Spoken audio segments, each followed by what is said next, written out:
Well, hello there, ladies and gentlemen, and welcome to WiggyWam Get Your Property Questions Answered, week 25. And if you've been paying attention, you'll notice that the last couple of weeks we've actually been off the air as we've been taking some much needed time out after an incredibly busy start to the year. And very pleased to now be back in the saddle, as it were, back on with week 25 of the Get the Property Questions Answered webinar series. It's quite funny, actually, that I go away for a couple of weeks, and then during that period of time, there seems to be an international banking crisis unfolding at the moment, which is quite, what can I say, quite unnerving, shall we say. But I do think, actually, wholly predictable based upon the issues that unfolded in the credit crunch in 2008. And this is a bit of a sensitive subject, so I wanted to get on with it straight away and dive straight into it, because I know that it's causing a lot of uncertainty for many, many people. And there seems to be two camps of thought at the moment. The first is, the kind of, don't worry about it, it's going to be absolutely fine, nothing to worry about, these sorts of things happen, and, we can all just carry on as we were over the course of the last couple of years.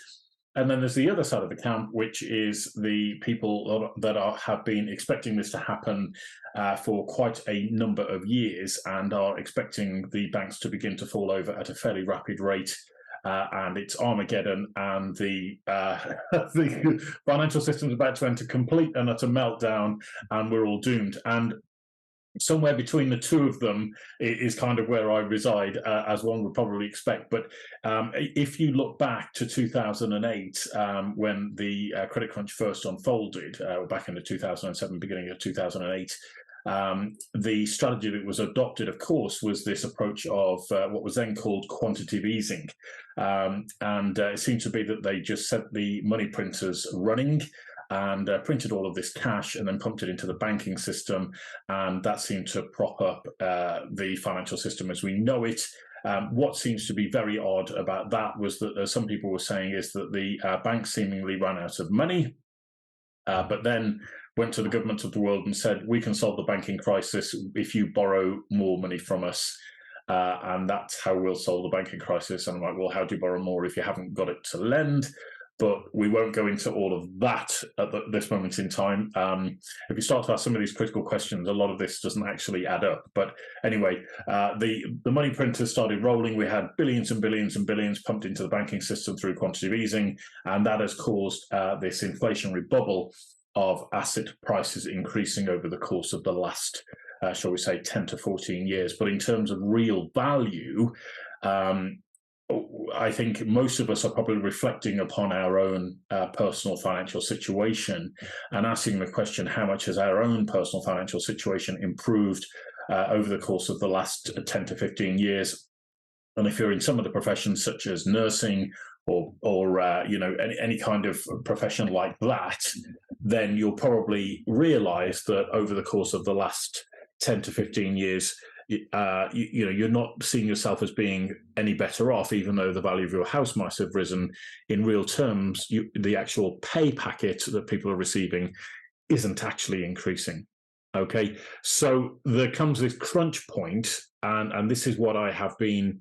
Look, I'll be honest, I've been hoping and praying that this didn't unfold, but it looks as though it is now going to unfold, that the housing market will naturally begin to slow down, or could lead to another situation that happened in 2008, where the market slowed down significantly, and that then leads to a situation where the asking prices that people are setting on properties, particularly estate agents, will have to start naturally being reduced because people's affordability just isn't there.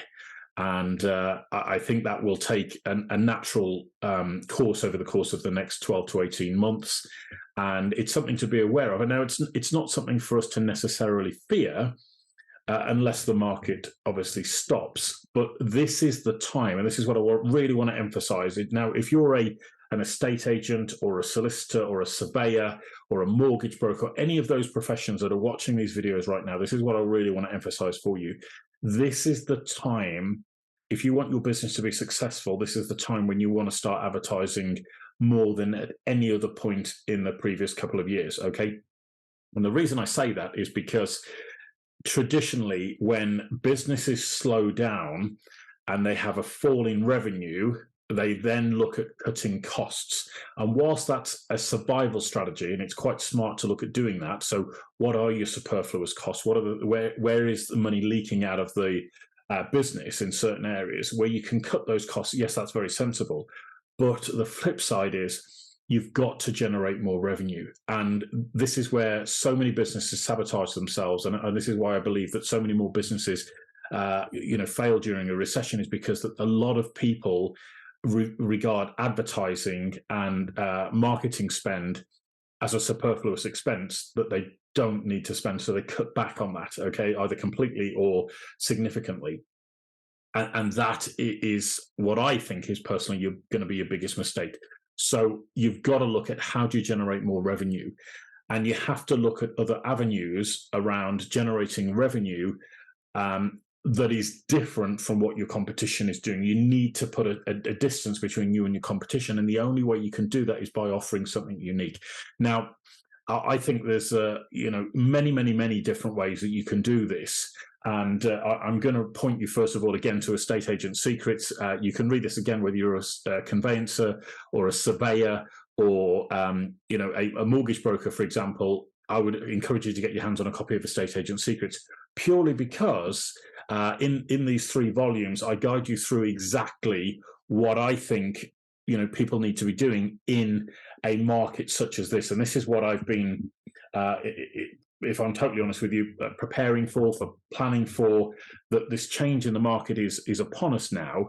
And this is the time for you to really take action if you want to be successful. And if you don't want to be successful and you want to carry on doing what we were doing before and hope all this turns around and, just hope and pray for the best, then that's fine. Carry on doing that. But my view would be, why wouldn't you want to implement strategies that will distinguish you from your competition and allow you to generate more revenue and drive more business into your company? Because if the market still carries on being good or actually increases, it's only going to benefit you. And if it falls off a cliff or it starts to reduce in some way, again, it's still only going to benefit you. So it's a total win-win. It's a total no-brainer in my book. But I would say that, of course, because I've written these books, and as everybody knows, being slightly facetious here, everybody knows that anybody who writes a book automatically becomes a multimillionaire. Okay, so if you think I'm saying this just to sell you a bloody book, I can promise you that's not what it's all about. But I promise you that there's a huge amount of knowledge and information and wisdom that's in there that will help you figure out this social media strategy thing, this differentiating yourself from your competition thing, in a way that allows you to stand back from the situation and really put a new perspective on the service that you're offering, so that your competition haven't got a leg to stand on when it comes to winning the business initially. Okay, so I'm going to leave it at that.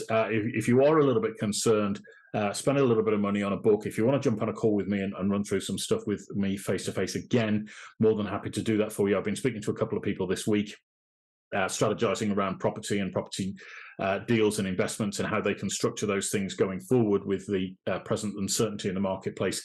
And I'm more than happy to do that for anybody connected to the property industry, or even if you're a first-time buyer or anybody of that nature that wants to get into the marketplace and start doing deals. Either pick up a copy of Home Buyer Secrets or come and talk to me directly. More than happy to jump on a call with you, and let's see where this takes you. Yeah, I think, sitting there hoping that all of this is going to go away and that there's not going to be a repeat of 2008, I think is, not really a strategy to embrace. Let's put it that way. So anyway, moving on, I just wanted to share that with you guys, and let's get stuck into the questions. I've missed doing these, so I want to get straight back into these questions and run through them with you. You probably noticed as well, I'm doing a slightly different approach, going a little bit more casual, and I would actually like your feedback on this, whether you think a more casual approach, open neck shirt, and losing the 3-piece suit is actually a better approach and you're more engaged with that, as a methodology for doing these videos, or whether or not you think I should put the three-piece suit on and sweat through the summer. It's entirely up to you. Let me know your thoughts on that. Would love to hear. But I did have a bit of feedback from a couple of people in the community who suggested that this might be a better way to go forward. So you know what? I'm trying it. We'll embrace it. This is what it's all about. It's one big experiment. So let's do it. Okay. So moving on. Question number one has come in here from Brett. Hi there, Brett. Thank you for being part of the amazing WiggyWam community and for submitting your question to us. So Brett says, why are leads from property portals generally so poor?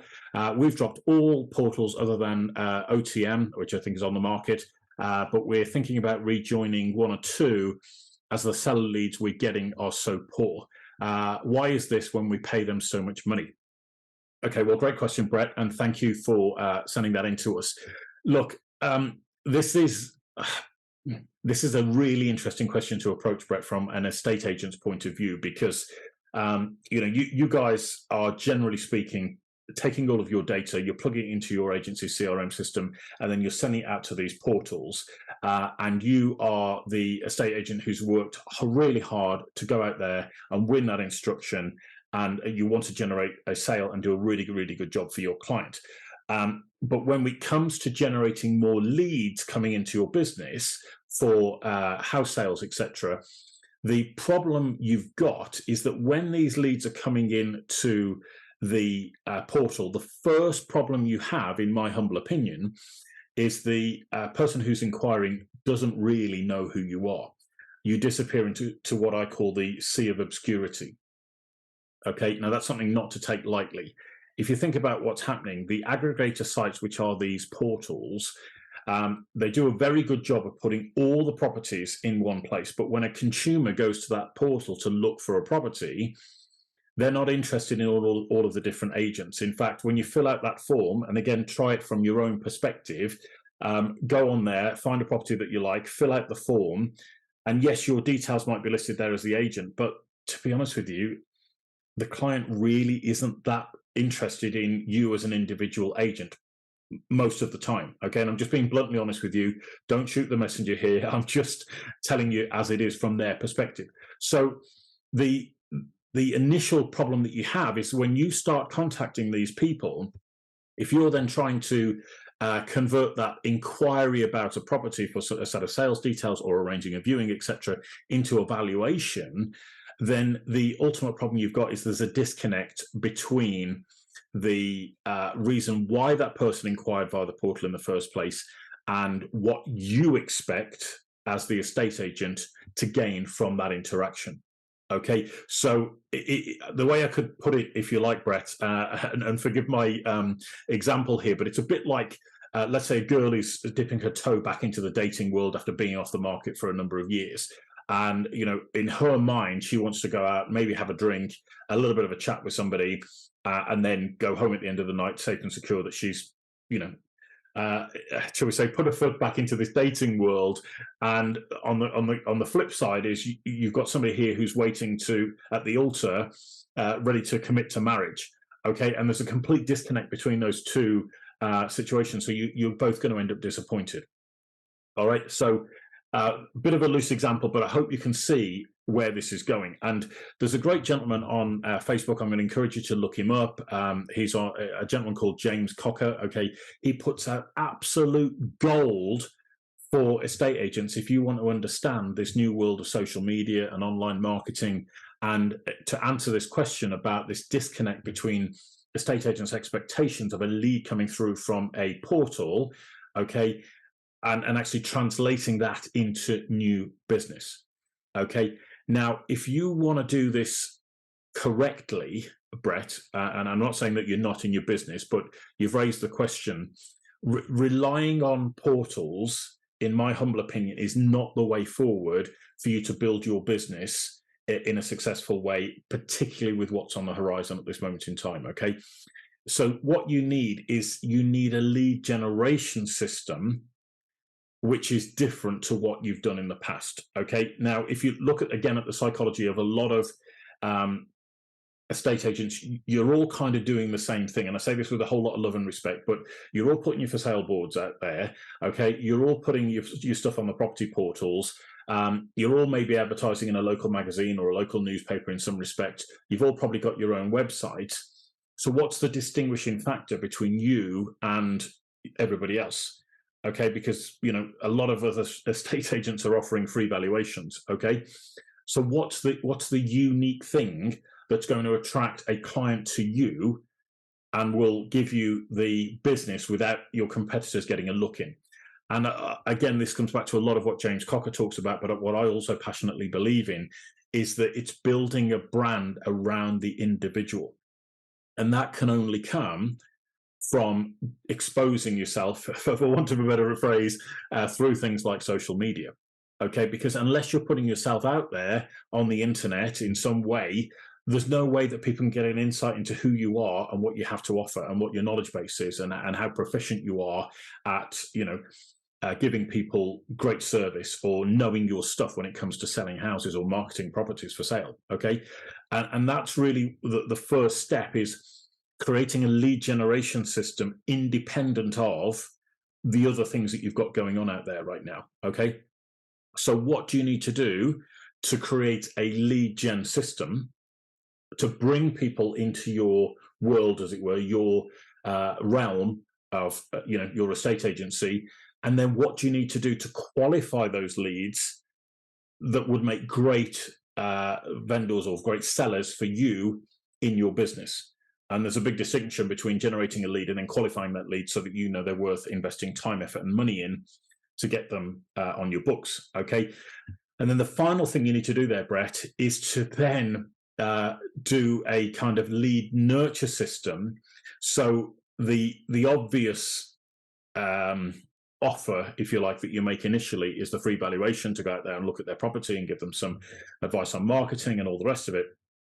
But then what do you need to do to nurture that lead once you've been out to see it? Because again, in my experience, and I've worked with a lot of estate agents up and down the country, in my experience, a lot of estate agents will go there, they'll do the valuation, they'll produce the free report, and then they might get a phone call afterwards, they might get an email afterwards, but they're not really being nurtured in any kind of nurture program that then allows them to say in 3 months' time, do you know what, that estate agent, I remember them, Brett was really, really good. He came out, he did all this stuff, he's really knowledgeable. This is what we believe is the right estate agent for us to sell our property. Okay, now that might seem like a lot of work, Brett, but again, come back to estate agent secrets. I tell you exactly how to do it, all in these books. Okay, and the whole reason of doing this in today's world, you have access to something that your predecessors have never had access to, which is the internet.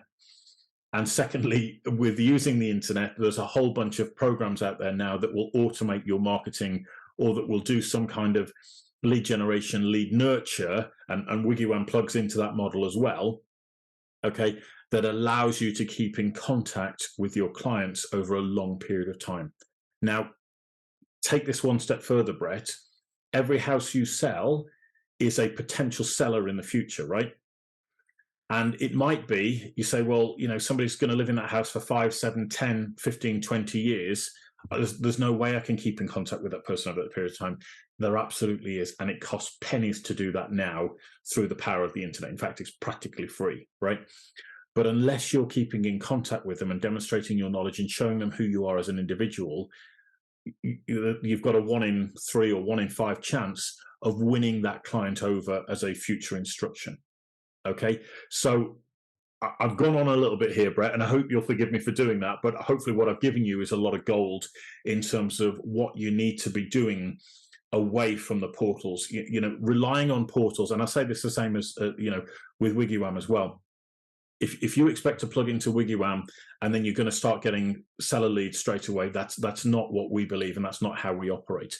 We believe in putting you front and center as the estate agent, where you can promote your wares and do what you can so that you're not lost in that sea of obscurity that I mentioned right at the very start of the question. Okay, so it's all about promoting yourself and your business and what you can offer clients, and we provide the platform for you to do that. Okay, what we're not going to do is say to you, we're going to send you 10 sellers leads a week, because we don't believe in that. We believe in you guys actually exhibiting your expertise where clients can look at that and go, do you know what, this is absolutely the right person, because we all resonate with different people, right? This is absolutely the right person for me. They're exactly who I want to have handling the sale of my home. In fact, when you get this right, as some agents have done, you're going to have a waiting list of people waiting to work with you. Okay, that's the promised land. That's where you really want to get to. Okay, so hope that helps, Brett. I know I've gone on a little bit with that, but you've got to map these things out. You've got to get yourself into Estate Agent Secrets. It'll show you exactly how to put what I've talked to you about in this question, and you really need to be plugging into WiggyWam to get this nurturing system set up so that you can keep in contact with your leads over an extended period of time, and it's work that you do once and get paid forever. Okay, remember that, write that down. Do it once, get paid forever. And that's exactly what we're offering here. All right. So I hope that helps, Brett. Good luck with it. Let me know if you need anything else, and I'll be glad to either jump on a call with you or answer any further questions that you might have. All right. Fantastic. Okay, moving on. Question number 2 has come in here from Jay. Hi there, Jay. Thanks for being part of the amazing WiggyWam community and for submitting your question here. So Jay's question, it's quite a long one here, so I'm just going to blast through it. Jay says, we are first-time buyers and our offer was accepted for a property in September last year. We locked in a good deal with the lender before the increase in interest rates. The property is empty. The owner unfortunately died 8 months before the property was listed, and we were told it was in probate, which started soon after the owner died. We thought we'd be in by Christmas, but it's now March, and we are no further forward. The selling solicitor is a total nightmare, ignoring us when they said that, and when we did get to speak once with him, he was evasive about the probate situation, which he told us had been applied for early last year. We've now just been told that probate was only started in December 22, and the seller solicitor is chasing things up. It's now March 23, and our mortgage offer expires beginning of May, and we've been refused an extension other than a 2-week grace period. Is there anything we can do to make the sale go through on time? We also thought if we had to get a new mortgage, that we could ask the seller to accept a reduced offer to compensate for the increase in mortgage payments, which adds an extra £250 a month to our mortgage.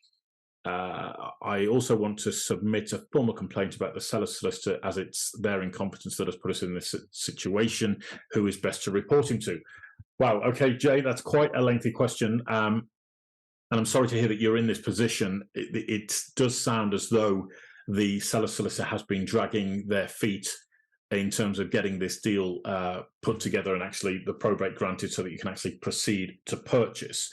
Now, there's a lot going on, so I'm just going to filter out what I think is most relevant to help you get things sorted. I'm going to suggest, with at the risk of upsetting you, that this deal is not going to get done by the time your mortgage offer expires. Okay, so the first thing I would do is I would go back to your broker and I would kick around options that are available. It sounds like you've already done that to some extent, but I would go back and talk to them and say, you know, what are our options? Because rates are beginning to settle a little bit, although there is still this uncertainty in the banking system. I'd go back and first of all talk to your mortgage broker, see what your options are, and then you're going to have more ammunition to then go back to the estate agent to try and sort this situation out, okay? The reason I suggest this is the way forward is because, as you've already highlighted, the financial situation that you're being put into makes you a lot worse off based on the delays that you've already encountered. So I'd then go back to the estate agent and look to reduce your offer on the basis of the financial penalty that you're now incurring, which is effectively what it is, okay? Now, the estate agent might not like that, but the flip side is, as the market is beginning to cool off, there may not be any other buyers about, and particularly with a situation where a property is going through probate, if there are a number of beneficiaries, you are going to encounter one of two situations. If there's a lot of beneficiaries, the reduction in your offer isn't going to make that much difference to them financially, individually, okay? So they might be prepared to just accept your offer just to get on with it and make sure that they've got a ready buyer who will complete once probate's granted. The other side of the coin might be that they are a greedy beneficiary from the sale who want every penny possible, and they're going to reject any reduced offer on the property. Okay, so you're going to be in a catch-22, and what I would encourage you to do, therefore, is to be prepared to walk away from the deal. And that is a difficult situation for a lot of potential buyers to be in, because they don't want to lose the property that they've invested their heart and soul in and started to invest money in. Okay, now, Jay, this is one of the reasons why I highly recommend people get their protect their pocket policy in place, purely because you've started the journey, you started incurring expense, and then when a situation like this crops up, then unfortunately you've lost that money if you then decide to pull out of the deal. And this is what puts so much pressure on people when they're in this position.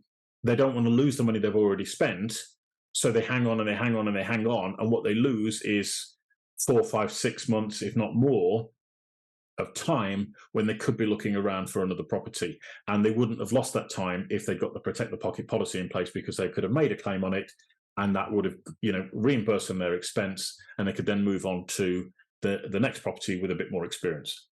Okay, so hopefully that gives you a little bit of guidance on why I suggest you get a protect your pocket policy in place. But the key issue is whether or not this thing is going to get probate granted. Probably within the next 6 months. It's possible, although if the seller's solicitor is dragging their heels, and I can tell you right now that they're more than likely not going to talk to you directly, so don't bother trying. It's more of a situation to direct your energies through the estate agent and get them to put pressure onto the seller's solicitor to try and get this one sorted, and also for the estate agent to speak to the executors of the estate and then get them to put pressure on the seller solicitor to try and sort this out. But it sounds to me as though you've been told some untruths, unfortunately, and you're only going to end up in a situation where you're worse off by the more you hang on. So I would start shopping for other properties. And the reason I say this, Jay, is I'm a big believer in what's meant to be is what's meant to be. So if you lose this property, it usually means there's something better around the corner. And a lot of people have trouble getting their heads around that, because they go, no, this is the property I want, this is the one I want. And then they get so worked up and they get so emotionally invested in it, and they get so frustrated when it's not happening, and it ends up driving them, crackers. And my view is, well, if it's not meant to be, just let it go. Something better will come in, and I've had this happen so many times with people who were buying a property. The deal didn't happen as they thought it would. Something went wrong, and then you speak to the buyers after they bought another property, and they've been in the property 6 months, and they're like, we're just so much happier here, we're just so much better off. So that's the angle I would take. In terms of submitting formal complaints, I mean, I understand your frustration. I understand your reason for doing so. You can put a complaint in writing to the solicitors themselves and ask them who their ask them for a copy of their complaints procedure, and that will guide you through the process that you need to go to before you then go to the authorities. But again, I'll be honest with you, you're probably on a bit of a hiding to nowhere with it. You're probably going to invest a lot of time and energy into doing that, and not actually get very far, other than more frustrated. So I'm just trying to give you the benefit of my experience, Jay. Look around for another property, see what you can find. If this one does come good, then great, obviously go with it. But I think save yourself the time and the frustration. Look around at other things, and then if something good comes up, great. If something doesn't, or this one comes back, then you're in a no lose situation, aren't you, really? So hope that helps, Jay. Give it your best shot. We're here to help you at any point. If there's anything else that you might want to run through, then let me know. I'll be more than happy to answer any more questions you may have. All right, Jay, thanks for your question.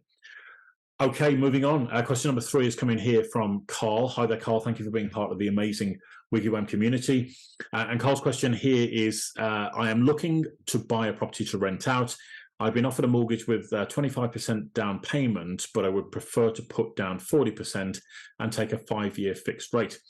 The property I'm buying is in a good area where there is huge demand for rentals, and is being sold for $245,000. I can achieve $1,400 per month rental.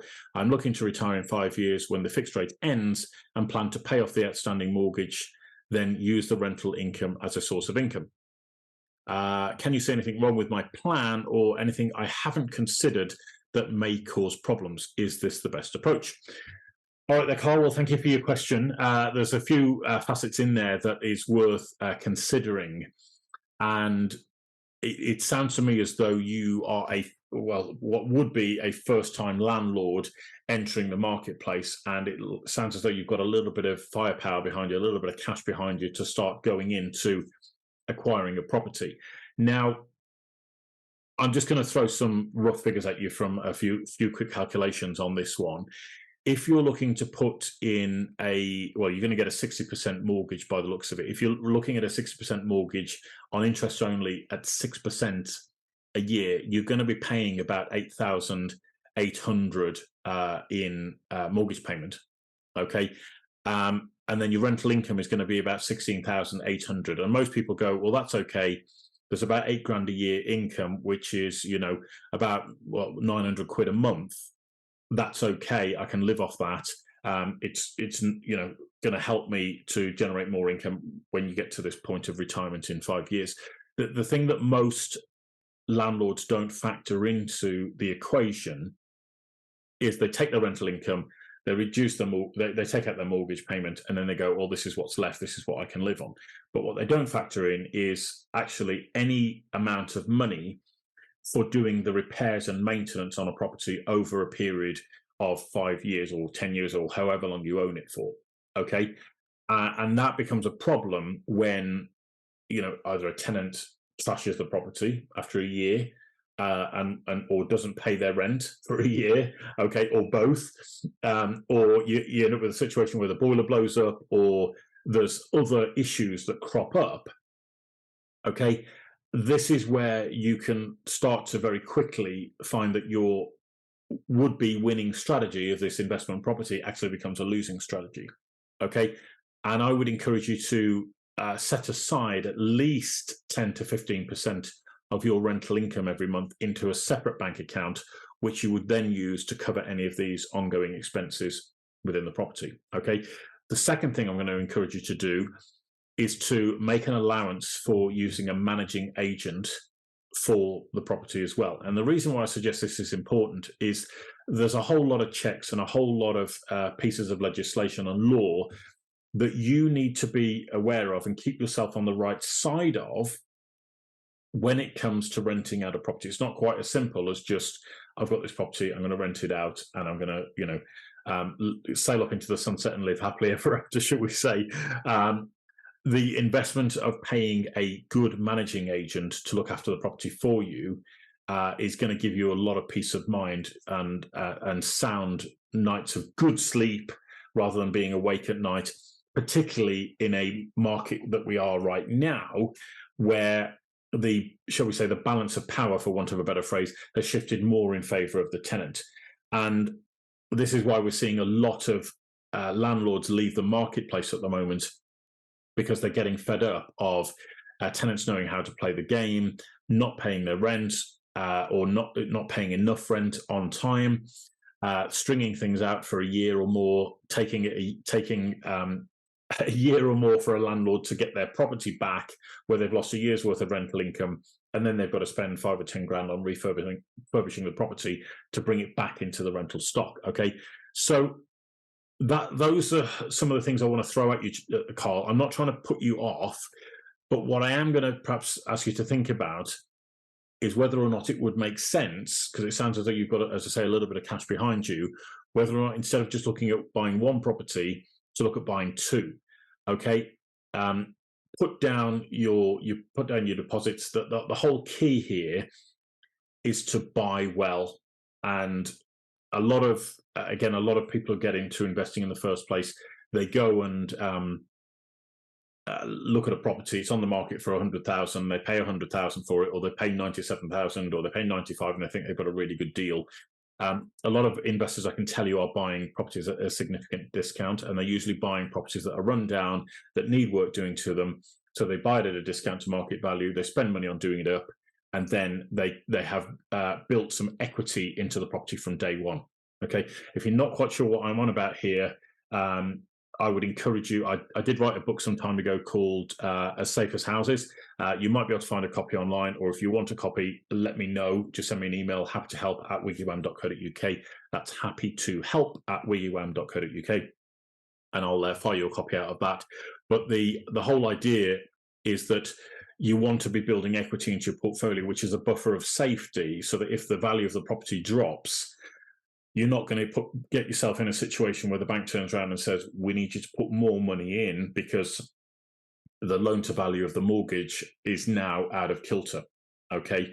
And that's an important factor to bear in mind when we could be entering what is likely to be a falling market over the course of the next couple of years.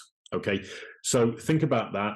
Think about looking at one or two properties, because again, assuming the market comes back up at some point, you're then going to have two properties increasing in capital value over that period of time. So you might be getting slightly less rental income over that 5-year period, okay?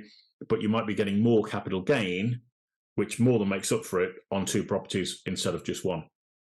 Okay, so those are a few thoughts, Carl. Have a little think about that. If you're interested in doing a bit more reading, as I say, grab a copy of that book, As Safe as Houses, or grab a copy of Home Buyer Secrets, which is this book right here, and that'll guide you through a little bit more about what the sort of things that you need to be aware of when it comes to buying a property. But I think that's how I would approach it in your situation. One of the other things to think about, finally, just to wrap this up, Carl, depending upon how much time you've got and how involved you want to be in property investing, would be to look at maybe an investment strategy from a point of view of flipping properties. Okay.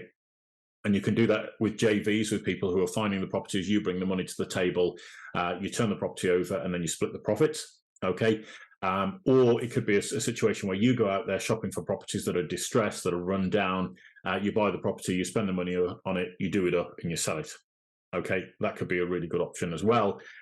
So those are a couple of things to think about, depending upon how invested you want to get into the property buying process. All right, Carl, so I hope that helps. Wish you the best of luck. Anything else you need from us, let me know. I'd be more than happy to sit down and have a chat with you about that. All right. Thanks so much indeed for your question. Okay, question number 4 comes in here from Jonathan. Hi there, Jonathan. Thanks for your question and for me being part of the amazing WiggyWam community. So Jonathan's question is, I have 75,000 in the bank doing nothing and wondered if it would be a good idea to pay it off our mortgage, which currently has an outstanding balance of 175,000. House was recently valued between 850 and 900. But this is the only savings we have, so I don't want to risk it by gambling it on investments and the like. My bank have said I can reduce the outstanding mortgage by making extra payments. So I was wondering if there was any benefit in paying, say, 50,000 off the mortgage. That would leave me with 25,000. So should I lose my job, which could potentially happen as I'm in my early 60s, but once that ran out, we would be left with nothing to pay my mortgage off, as the wife has not worked for the past 30 years, as she's been bringing up our children. We could always sell up if we had to, but we've lived in this house for our entire married life. There is also the option of equity release, but I'm not sure how that would work and whether we'd end up losing out. Our mortgage runs until 2033. What would you suggest? Leave things as they are or pay off our mortgage? Right, well, thank you for that question, Jonathan. Quite a bit going on there again, and a couple of perhaps angles to look at with this particular situation. You've got very good equity in your property at this moment in time, and it sounds to me as though by asking this question, you've got one eye on the future as to what's going to happen when you start to approach retirement, and where do you position yourself then with this particular property. It's been your family home for a good period of years. What you haven't mentioned is whether or not you have got a pension that's likely to kick in upon retirement, or whether or not this, 75 grand that you talk about and your home is your entire net worth, as it were. And again, those are some of the things to look at. But with the limited information you've given me here right now, one of the things I'm going to say to you first of all is that it's worth always having locked away in an account somewhere that you can't really touch, having at least 12 months of running expenses locked away in cash on probably a 60-day notice account, that you can't get to. All right. Now, I'm saying this with a whole lot of love, respect, and experience that having that cash tucked away is a great buffer for things that may go wrong in the future.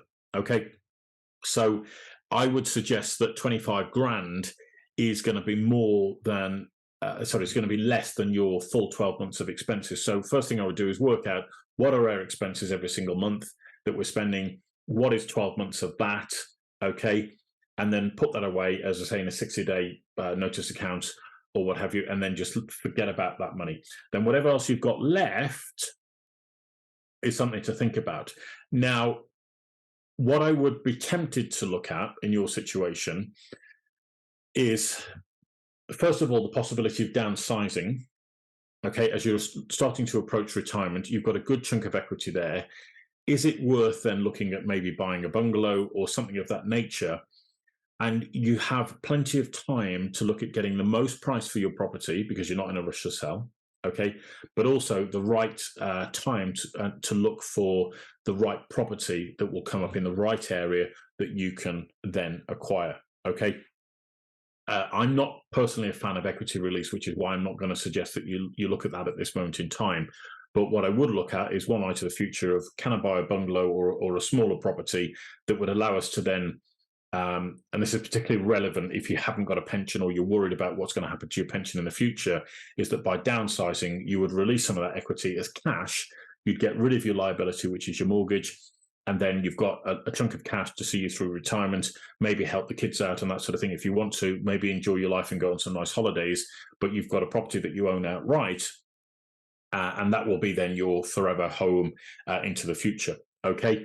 Now, what I would be tempted to look at is making some overpayments every month on your current situation. And it might be worth, I'll be honest with you, Jonathan, I saw a video this week, which really, it was by some kind of financial guru, and it really started me thinking about how mortgages work in practice.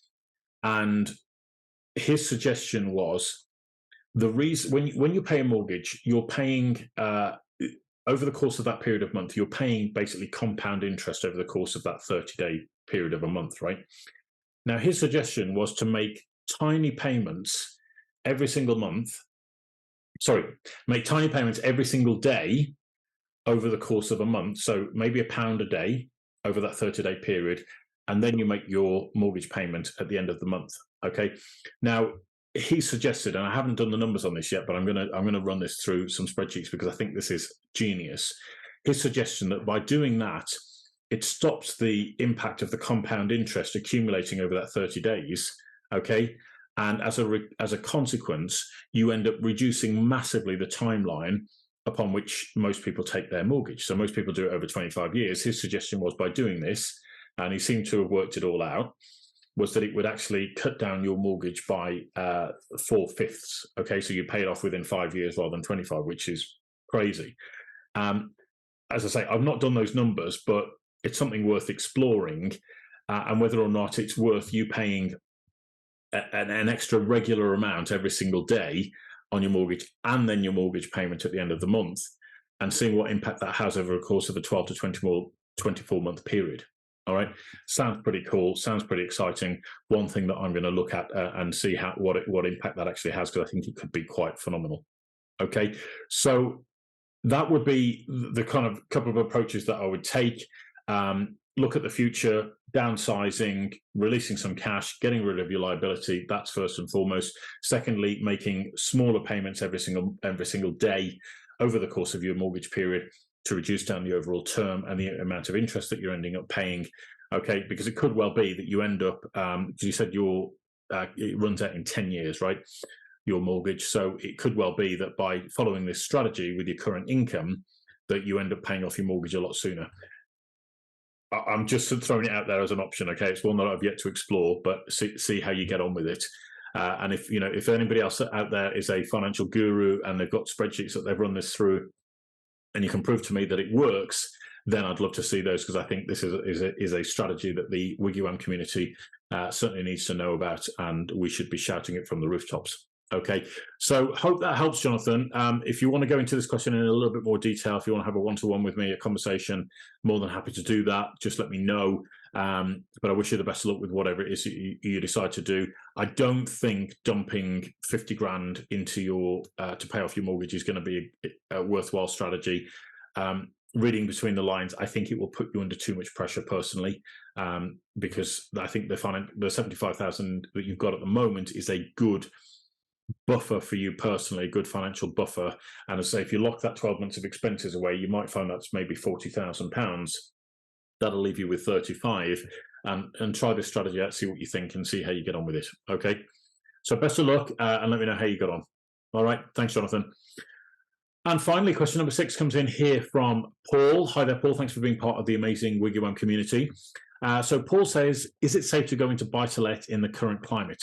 My wife and I have been thinking about this for a while now. I want to release equity in our current home to get us started. We are looking for something to do up. I read that many investors are selling their properties due to tax rises, utilities, and other costs, making this a less lucrative investment opportunity. Is this true? Should we leave it for a few years until things settle down? Okay, Paul, well, thank you for the question, and great that you're looking at this as a possible option for your financial future. Here's how I'm going to address this one, Paul. I'm going to be very forthright and straight to the point with you on this one. If you're thinking about this as an opportunity, okay, I would frankly look at a flipping strategy first of all. And the reason why I suggest that is because you're avoiding all the headaches and frustrations of being a landlord, of which there seems to be many, and of which there seems to be, as I've mentioned earlier on in today's webinar, a number of issues where the balance of power has flipped in favour of the tenant, and it's taking landlords a long time to get their properties back.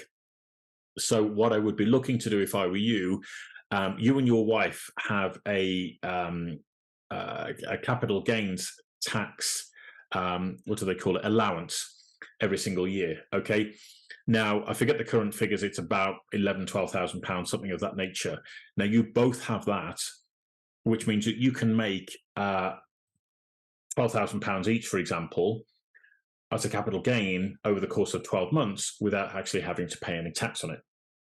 Okay, so if you think about it, it would probably make sense to buy a run-of-the-mill, shall we say, a 3-bed or a 2-bed property in your area that would suit either a first-time buyer or an investor to buy to rent out. Buy it in a rundown state, do it up, sell it, and then you've got 2 exits, which is sell it to an investor or a first-time buyer, or if you can't sell it, then rent it out at a later date. Okay. And it's really important to have 2 exits from any property deal at least. And this is why I'm going to suggest that you buy, do up and sell, because you're going to build up a nice chunk of cash in your bank account to then maybe allow you to diversify into a buy and sell flipping strategy, and then a buy and rent renting strategy to start to build your portfolio. And I'll be honest with you, Paula, and I've said this to a couple of other people that I've spoken to earlier this week, if I had my time again as a landlord and a property investor, I would be flipping more properties earlier on rather than buying, doing up, and then holding it as a rental investment. And I think the reason why most first-time landlords go into the market and they hold these properties is because they've spent so long looking for that, prize investment property, and they put so much time and effort into getting it that they don't want to let it go. Okay, so they hold it and they hold it and they hold it, and they just want to be, they're in love with this property. It's the first one they've seen. It's the first one they've bought for investment purposes, so that they're reluctant to let it go. And I think that gets in the way of them making some great profits by buying it, doing it up, and then selling it, and then rolling that cash into future investments. Okay, so it's something to think about here, Paul. That's what I would be doing. And then once you've got a little bit more cash behind you, a little bit more experience, it might be that you then look at dipping your toe into becoming a buy-to-let landlord and buying these properties and then refurbishing them, renting them out, and building up a nice little portfolio that way, so that you've got yourself covered for any problems that go wrong. If you have a tenant that isn't paying the rent every single month, it's no great shakes because you've got some cash in the bank to weather the storm. That is that 12 months that it takes you to get your property back, for example, and you're not going to then be in a worse financial position in terms of you can't pay your mortgage, you're worried about the bank's going to take it off your hands. Okay, so those are the sorts of things I would look at, Paul. It would. I don't want to put you off going into property investment. I think the market is going to come really, really good for being a good investor. There's going to be a lot of people who need financial help and support and need to offload properties that they've got at the moment. I think it's going to be a fantastic opportunity if this market goes the way I think it's going to go. And I would just be patient with yourself. Get yourself a bit of knowledge and education. Buy your first property, do it up, turn it over. You'll learn a tremendous amount from that first deal. I promise you, it'll be a bit of a baptism of fire in some respects, but it'll be so worthwhile doing. And then once you've done that, you'll have a lot more experience to go into deal number 2, deal number 3, deal number 4. Okay, so wishing you the best of luck with that, Paul. As I say, if you want a one-to-one with me, you want a phone call or any further deep dive into this, or you've got any other questions, just let me know. Be more than happy to talk it through with you, and I wish you all the very best of luck. All right. So, ladies and gentlemen, that's it. Thank you for joining me here this week on this week's webinar. It's been fantastic, as always, to get back in the saddle and start answering your property questions. We're here doing this every single week, and if you've got property questions that you'd like to send in to us, you can do that via email, which is happytohelp@wiggywam.co.uk. That's happytohelp@wiggywam.co.uk. You can find us on Twitter. Our Twitter handle is @WiggyWam_UK. That's @WiggyWam_UK. Or you can go to our website, which is wiggywam.co.uk. You can sign up, join, get a free profile on there, and start getting yourself immersed into the WiggyWam community. You're going to find a host of information, blogs, videos, all sorts of great resources on there that will help you with your property investment journey or your property journey if you're looking at buying as a first-time buyer or a second-time home mover. Or if you've never bought in the last 5, 10, 15, 20 years, we're here to help you with your house move there as well. So that is wiggywam.co.uk, and you can send us questions directly through the messaging system there as well, which will be fantastic. So I'll look forward to seeing you again next week. As I say, we are on for week 26 next week, which is going to be really exciting. And we've got some amazing things in the pipeline that are going to be part of the WiggyWam community. So stay tuned. Thank you for all your love and support. We're getting an incredible amount of interest and traction on our website right now. If you haven't submitted blogs or you haven't submitted videos to our news page on our website, I'm going to encourage you to start doing that right now, because I'm seeing huge traction. And I'm not just making this up. Go and check it out yourself. We're seeing, hundreds, if not thousands, of views on these videos right now, and on blogs. People are putting blogs on there, getting 3, 4, 5, 6, 1,000 or more views and interactions on their blogs on there right now. So we're getting huge amounts of traction, and I'm really grateful for every single one of you for being part of the amazing WiggyWam community. And if there's anything that we can do to support you, please do let us know. So that's it for me this week. Thank you once again for your love, care, and attention. Wishing you all the very best for the coming week, and have a wonderful weekend. And I'll see you same time, same place next week. All right. Thanks ever so much, guys. You take care. Be good. Bye-bye.